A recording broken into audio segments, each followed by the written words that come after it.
Yan, may nagbigay sa iyo ng pamasahe, tulong, pagmamahal para ikaw ay makarating na ng Samar sa inyo. Wow. Nagbigay sa inyo ng pagmamahal. Binigyan kanya ng 1.5. So, yan, bilangin mo ito. Bilangin mo. Bilangin mo yung pera natin. Yan, yan. God bless po. Yan. God bless po. Ingat po sa inyo dyan sa ano.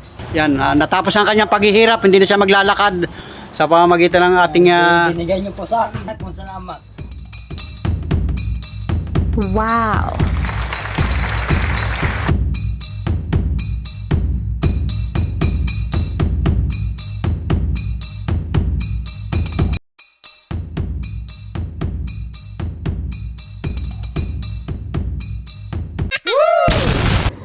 Yo, what's up mga idol, mga pana friends? Magandang araw, magandang buhay. Yan, at ito nga, yung isang araw ay tayo naka-spot ng lalaki na naglalakad dito sa Maharlika Highway, National Road, bahagi ng Lopez, Quezon. At ito yung isang kababayan natin. Talagang pag hindi mo kakausapin mga pana friends, hindi mo malalaman na talagang malayo ang pupuntahan niya, malayo ang pinanggalingan. At ito nga mga pana friends, sa tulong ng ating pagbablog, ito ay na-interview natin si Kuya Ernesto noong mga nakaraang araw at napag-alaman natin na ito pala ay naglalakad galing ng Tondo, Maynila papunta ng pier sa may Samar at hindi nga niya matukoy yung kanyang eksaktong address sapagkat hindi nga niya alam yung address nila mga idol. At grabe ang pinagdaanan nito ni Kuya at kinabukasan nga nung mapagpahinga natin sa ating kubo-kubo ay tuluyan na kaming nag-abang ng sasakyan dahil ay meron na siyang pamasahe. May nagbigay na isa nating masugid na viewers, sponsor ni Panuli. Nagbigay ng pagmamahal at pasasakay na natin ito ng pampasahirong bus. Nag-umpisa kami mag-abang ng pampasahirong bus na papunta ng Matnog hanggang Samar ay alas 8:30 ng umaga. At grabe, walang dumadaang mga pampasahirong bus, puro tracking ang dumadaan sa mga oras na yan. At patuloy kaming nag-aabang ni Kuya Ernesto at siya na rin ay sabik na rin makauwi o makasakay ng pampasahirong bus sapagkat natapos na nga yung kanyang paghihirap sa paglalakad galing ng Metro Manila na halos ay 2 linggo niyang tiis ang pagod, hirap at gutom. Paminsan ay nakakahingi ng pagkain sa mga restaurant ang ayon sa kwento niya. At siya ay natutulog sa mga bangketa o sa mga barangay hall at nagpapaalam pa siya pagka minsan daw ay hindi siya pinapayagan at pinalilipat siya sa ibang lugar. So ito nga mga idol, aktual na tayong nag-aantay o nag-aabang ng pampasahirong bus na dadaan ngayong oras na ito. Yan, malapit na mag-alas 9 ng umaga mga idol, araw ng Biyernes at patuloy kami nag-aabang kasi ay pagka ganitong oras ay bibihira ang dumadaan na pampasahirong bus at kita naman natin kay Kuya Ernesto na talagang masaya na siya simula kaninang umaga pagkagising. Pinuntahan ko na siya doon bago mag-alas 6 ng umaga at kami ay nagkape. Pinaalmusal natin siya ng simpleng kape at tinapay. At kanina ng bandang mga alas 7 ay sabi ko magsasaing muna kami ay kahit hindi na raw sapagkat excited na nga siya mga idol. At talagang kahit daw kagabi habang siya nagpapahinga o natutulog ay napanaginipan daw niya yung kanyang 2 anak na talaga namang miss na niya mga idol. At halos ay 5 years na hindi niya nakikita o hindi niya nahahawakan ang kanyang mga anak. O konti ng pagtitiis mo yan, eh nakapagtiis ka nga ng naglakad galing ng Matiis ko nga 2 linggo. Oo, 2 linggong lakad, o wala. Isang araw lang na. Kumain hindi man, ano? Tama na po. Isang araw, isang beses ang kain. Isang beses. 2 beses. Oo, ayos na yun. Importante may laman po yung Kumbaga makakaraos na, ano? O, ipaliwalag mo sa kanila kung ano yung totoong nangyari sa iyo. gayon. Ganun lang yun. Ito ang naging kapalaran ko doon, ganyan-ganyan, oh. O. 'Di ba? Makakaraos na, no? 'Di ba? Ipaliwalag mo sa kanila kung ano yung totoong nangyari sa iyo. Ganun, ganun lang yun. Ito ang naging kapalaran ko doon, ganyan-ganyan, oh. Sabi mo, nandito na ako, babawi na tayo. Yan, puro mga tracking yan eh. Yung ang daming tracking. Oo, mga papuntang Bisaya yan. Mga Bisaya. Ang daming tracking. Yan. Kaya si Kuya Ernesto, nakaupo sa tricycle natin. Nag-aabang na kami ng bus na biyahing Matlog. Signboard. Pag may bus, ipapakita mo yan para...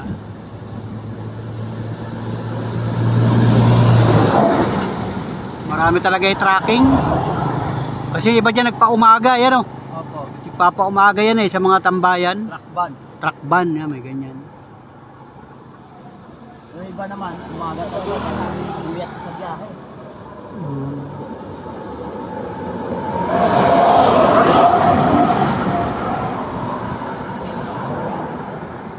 Yan, at may bus, kaya lang dito lang ang biyahe niyan, malapit lang yan. Taga-kon yan, Calawag, Quezon. Ah, Yung bus na yan, malapit lang yan. Kalawag. Oo, Calawag lang yan.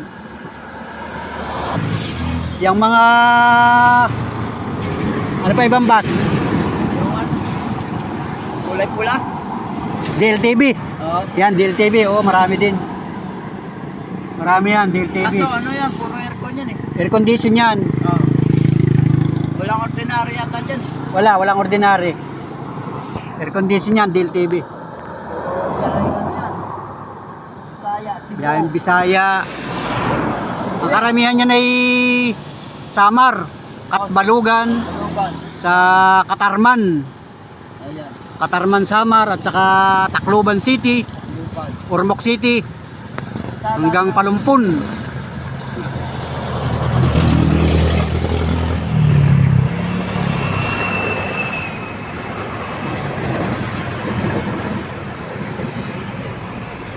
Minsan umaga sila umalis ng Manila.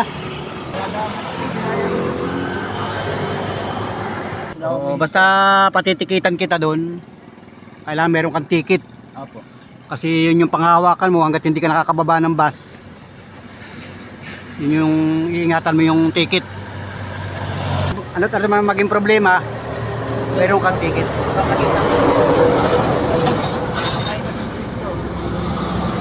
Oh, kasi pagka may inspector, Oo, may inspector at saka yung mga basta pagka nagka-problema, halimbawa bigla nagka-problema, meron ka panghahawakan na may ticket o na talaga ikaw ay legit na pasahero nila. Yun. Kaya tinitikitan yan. Ang daming dumadaan sa akin dito kasi nga sa Bicol ay nagpinya Francia diyan sa Naga. Sikat yun yung Pinya Francia. ano po yung Parang santo, santo na parang pista.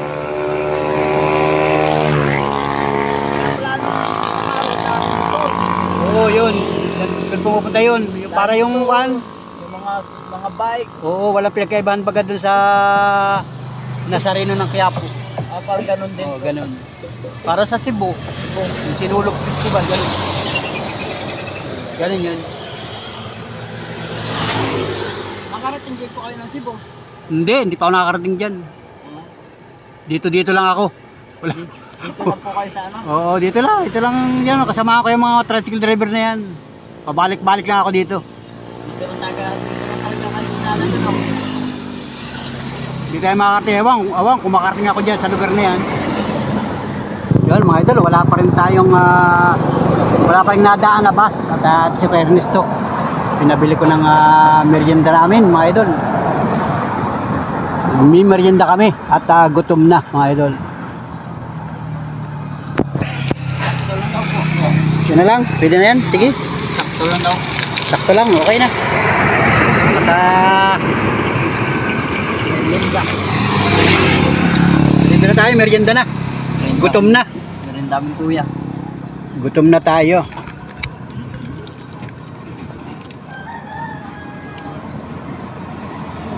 Ay, mga idol, merienda. Mga idol, tigisa kami. Merienda tayo at tatanghali na.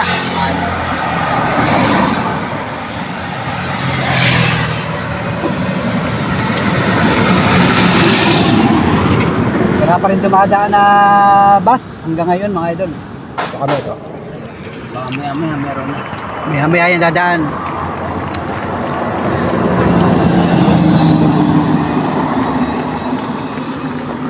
Ayun ah. Merienda.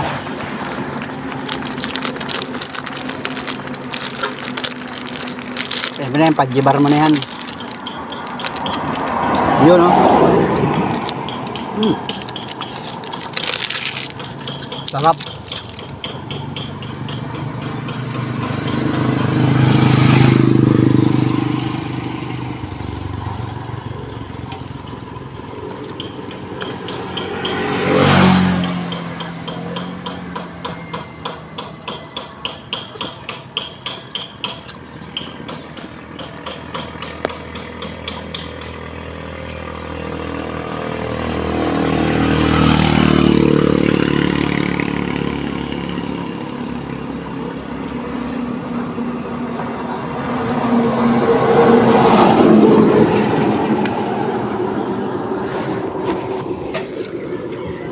Pag hindi binintay namin yung dumadaan.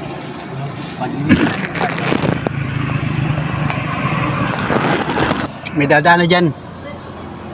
Ngayon na pinakawalan na yung mga sasakyan oh.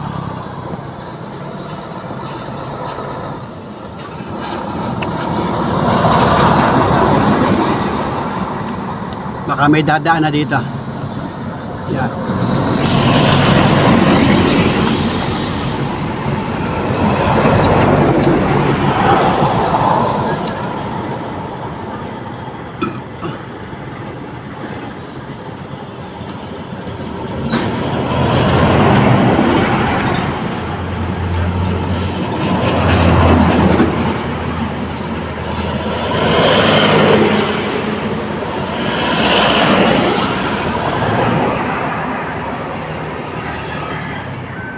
Yan oh, grabe oh.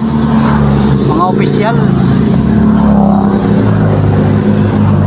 Tao, mapapuntang Bicol.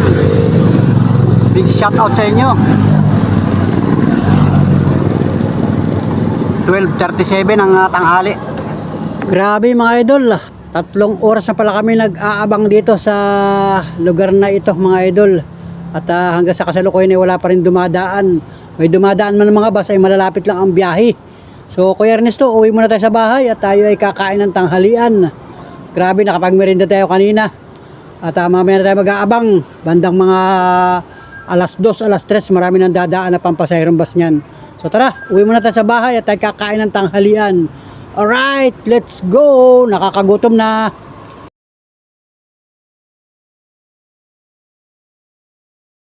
Yan mga idol at ang oras ngayon ay alauna.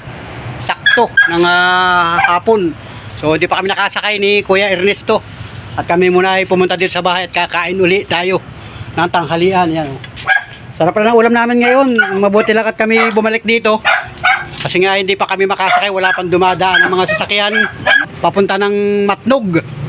So ayan, kain muna ng tanghalian. Kain mo na. Hello. Kain, tanghalian para maganda ang biyahe natin mga idol. Pati ako ay nagutom na rin. Yan at ito, nandito kami balik kami sa Kubo-Kubo mga idol. At kakain tayo ng tanghalian. So kaya naman akong upuan. Yan, ito. Magsasalo kami ni Kuya Ernesto. Yan. Tubig pala natin. Kuha na ng tubig na mamaya. May kanin. Wow. Saka ito. May sinabawang baboy. Kain po guys, kain. Ito. At sarap ng aming tanghalian ngayon. Tanghalian namin ngayon ito mga idol. Yan. Grabe. At maya-maya uli kayo mag-aantay ng bus. Baka may dadaan na mamaya bandang mga alas 3 ng hapon. Alas 4 kasi ang daanan talaga ng mga biyaheng Matnog, Bicol ay sa hapon dito sa aming lugar. Hapon hanggang gabi. Marami nang dumadaan dyan. So, kain muna mga idol. Kain. Kakain muna kami. Yan, kanin. Ulam. Yan. Mabait din. Kain. Mabait din ha.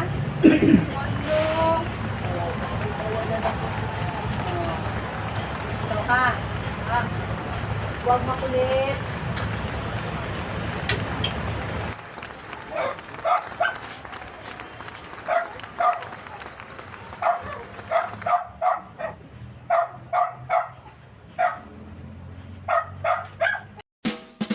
I need somebody who can love me and my worth. No, I'm not perfect, but I hope you see my worth. 'Cause it's only you, nobody knew I put you first. And for you, girl, I swear I do the work.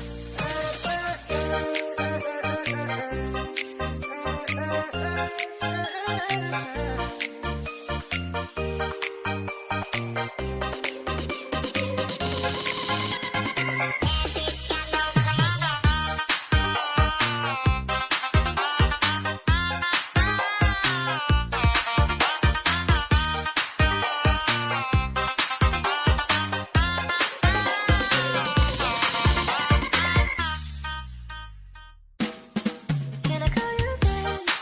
Can you be my friend? Can you be my lover until the very end? Let me show you love, all the reason. Stay by my side even when the world is giving in. Oh no, I need somebody who can love me and my worth.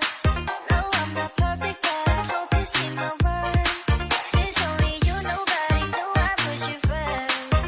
And for you, girl, I swear I do the work. If you stay for a moment, let me hold your hand. I can feel those places in your heart no one else can. Let me show you love, all the reason. I'll be right here, baby, you know I take no loss when. Oh no, I need somebody who can love me and my worth. No, I'm not perfect, but I hope you see my worth. 'Cause it's only you, nobody knew I put you first. And for you, girl, I swear I do the work.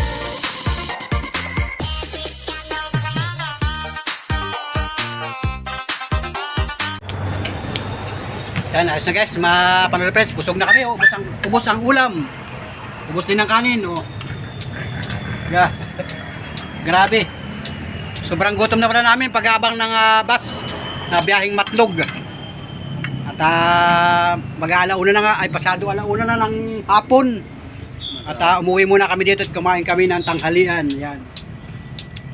Yan, oh. Ayos na, masarap ang ulam namin, may sabaw. May sabaw ang ulam namin. Grabe. At maya-maya lang magpapahindag muna kami at mag-aabang na uli kami ng bus na biyaheng Matnog kasi dadaan na yun, mga bus na yan. Marami na dyan dadaan hanggang mamayang hapon. At kami ay nagkain lang. Ayos na, busog na ako. Labas ng pawis ko.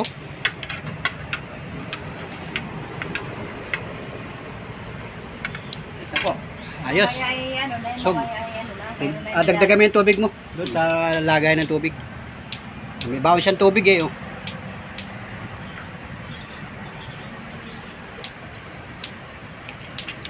Grabe.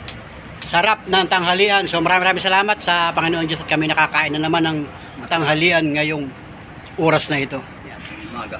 Sa luto, siyempre ni Mrs. Panuli. Si Mrs. Panuli nagluto niyan. Ginagawa sa dito. At akala niya nakasakay na si Kuya. Hindi pa. At walang nadaang bus. Ngayon, balik uli. Ayun, balik ulit kami sa pag-aabang. Yan. Diyan muna sa lababo. Yan, oh. Niligpit ni... ay, salamat po, Lord. Salamat kay Kuya Ernesto. Yan. Yan, dagdagan mo ang tubig mo. Grabe. Ubos, oh.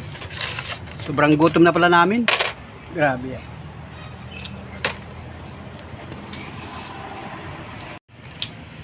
Yan, at natapos na kaming kumain. Naligpit na. Ang oras ngayon ay 1:15 na ng hapon. Baka may dadaan na dyan maya maya na bus. Doon kami nag-abang sa una-unahan. Sa unahan na kasi may pabundok. Maya tayo, pahindag muna tayo ng kaunting oras. Sa may waiting Relax shed. muna tayo. May Yung bag muna doon sa tricycle. Dito. Alam dyan. Diba? Sa waiting shed, ano, mga... Ingatan mo yung pira mo, baka nawala na. yung pamasahe mo. Nandito po. Ah. Nagay po sila. Para tukoy mo kung saan mo kukuhanin. Akala ko nasa bulsa mo. Nilagay ko po, baka mamaya. Baka mawala. Mado. Nilagay ko po sa bag. Sa pagkasakay mo mamaya, ibayad mo na yan para... Oh. Yan. Alright, ligpit na ito. Ligpit na yung ating pinagkainan at busog na kami ni Kuya Ernesto. Busog na kami at magpapahinga muna ng kaunting oras tapos balik na ulit kami doon pag-aabang ng bus. Alright, yan. May tinapay ka naman dala. Yan, tinapay. Pinauna pa nga mo na ate biscuit. Yan, tinapay, biskwit. Mamaya mo na kainin niya sa bus, mamayang gabi. Tapos pag kain ka. Saka yung pira mo yan, ingatan mo. Pagbaba, magkakape ka kuya sa Yung sa terminal. Oo. Sa pier.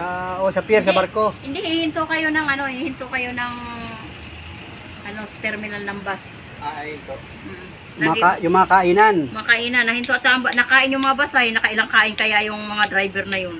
Bago pa rating yung Bicol. Ayan na may libre sila pagkain doon. Oo, sa mga terminal. Pag mga terminal, daming kape. Mura mo na yung kapis terminal. 30 na ngayon kuya, 30 na. sa isang baso. Oo, 30 na. Di dati, ano lang eh, 15. Ay, mahal na kuya. Nung umuwi kami noon, 20 lang, 15. Ngayon, 30 na. 30 na. Napakamahal pati pala. Kasi umuwi sa Bisaya yan nung Dahil nakaraang ano, buwan. may bayad siya sa pisto eh. Nakaraang buwan. Hindi, kahit sa terminal, yung mga kainan, Oo. kaya mahal kuya doon. Sinasamantala na niyang mahal. Sabi namin, maigi pa magawa tayo ng thermos. May kakapit boss. Oo, kahit pa magkape ka na magkape. So, ayan mga idol, at magre-relax muna kami ng kaunting oras. Maya-maya kami mag-aabang uli ng bus. So, abangan nyo, subaybayin nyo yung aking vlog at hindi natin ito bibitawan si Kuya hanggat hindi nakakasakay ng bus. Wow. So, salamat sa lahat ng mga nakatutok at nakasubaybay, nakasuporta sa aking mga video mga idol. Ito si Kuya Ernesto. Tinulungan natin na makasakay ng pampasayrong bus papunta ng Urmok. Salamat. Solid ka panuli, friends. 1:43 ng hapon. Yan, tara na. Mag-abar tayo dun sa yan, para baka may dadaan ng bus papunta ng Matnog. Yung mga gamit mo. Salamat po. Oo, sige kuya. God bless na lang po. Ingat na lang po kayo. Pinilas mo. Umaga na doon ka na sa Oo, basta dyan bago mag-umaga. Ang dating mo dun sa pag nakasakay ka ngayon, ang dating mo dun, maaga na. Oo. Mga alas 4, alas 3, nakadun ka na sa Matnog. Baka alas 7, nandun na po ako sa amin. Oo. Yakap ko na. Kinabukasan, no. Kinabukasan. So, ayan mga idol, at alas 2:05 na ng hapon. Ayan, patuloy pa rin kami nag-aabang. Ito may bus. May bus sa likod. Tingnan natin sa likod. Malapit lang yan. Yung signboard natin. May dait lang ito. Dait.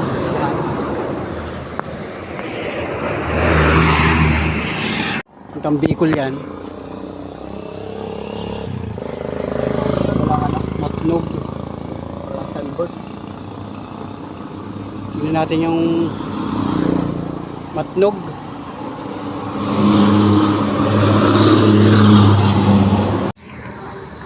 Ay, Superline. Dait lang din yan, dait. Superline, dait. Ay, Raymond. Raymond, Matnog. Raymond.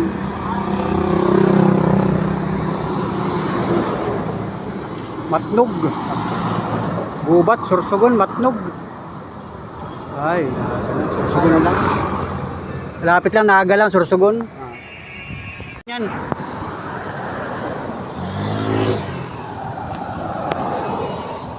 Matnog. Yan, kadali to. Takloban nyo to. Tatanungin ko kung magkano ang pamasahe. Yun, oh. Tatanungin ka muna. Boss, magkano ang Matnog lang, Pierre? Oh, kasi tutulungan ko itong isang kasamahan ko. Sa ibaba mo ito sa pier, sa Matnog. Kasi sasakay rin ng barko papunta ng pier sa May Alin. So sasakay siya ng bukod sa barko. Basta hanggang Matnog lang ang ating usapan ngayon. Magkano, boss?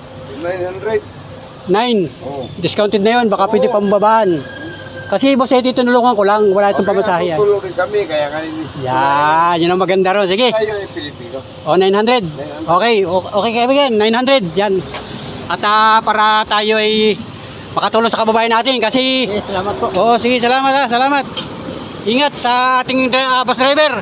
Okay. Salamat may pira yan boss. Okay. Tinulungan ko lang yan. Sa kanya namin kukunin yung Oo, may pira, may pira.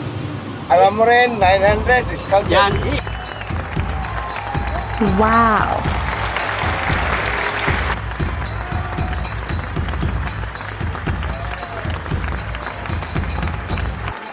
So ayun mga Panoli Friends at tuloy nang nakasakay ng pampasahirong bus. Biyahing Tacloban yung nasakay niya. Tacloban na Ormoc. So dadaan yun ng Matnog. So nakausap ko yung driver conductor ay discounted siya mga idol ng halagang 900 pesos. At yun, sana makarating siya ng maayos. Makarating siya ng ligtas at walang anumang maging problema sa kanyang pagbiyahe ngayong oras na ito. Ang oras alas 2:15 ng hapon at maganda ang panahon mga Panoli Friends at yun, muli maraming salamat sa lahat ng mga minamahal natin viewers, sa lahat ng mga nakatutok, nakasubaybay, nakaabot sa dulo ng vlog na ito. Pasensya na po kayo sa aking vlog at isa na naman pong kababayan natin ang ating natulungan na naispatan natin isang araw na naglalakad galing ng Tondo, Maynila. Papunta siya ng Matnog sa papuntang Samar. At yun, naispatan natin, nakausap natin, napatuloy natin sa Kubo-Kubo at ating nakapagpahinga ng maayos na sa ating Kubo-Kubo at ngayon yung araw ng Biyernes ay tuluyan na nating ipinasakay sa pampasahirong bus. Sa tulong na rin siyempre ng ating mga minamahal na viewers, lalo-lalo na kay Ma'am Ibon ng Rome, Italy. Maraming salamat po. At siyempre, doon sa iba pa nating mga sponsor, yung mga dati pa nating kababayan na tumulong kay Panoli kasi hindi lang ito mga Panoli Friends yung kababayan natin na natulungan natin sa pamamagitan ng ating pagbablog. So pwede ninyong bisitahin yung ating YouTube channel at marami na po tayo diyang mga kababayan natin na naispatan ni Panoli na naglalakad. Pambihirang buhay mga idol. So sa pamamagitan ng simpleng pagbablog at simpleng panonood ninyo ay malaking tulong sa mga kababayan natin na talaga namang kapus mga idol. Pambihira. Salamat sa inyo lahat. Thank you for watching. Bye-bye and God bless. Mabuhay po tayong lahat. At maraming salamat doon sa mga hindi nag-i-skip ng patalastas sapagkat malaking bagay po yan para patuloy ang pagtulong natin sa mga kababayan natin na ating pang maispatan dito sa bahagi ng Maharlika Highway along National Road dito sa bahagi ng Lopez, Quezon, probinsya ng Quezon. Salamat po mga idol. Thank you. Sulit ka Panoli Friends. Salamat. Woo! Salamat po sa inyo lahat. Salamat. Grabe. Ang bihirang buhay. Alright. Thank you. Sulit ka Panoli Friends. Bye-bye. You know I put you first, and for you, girl, I swear I do the worst.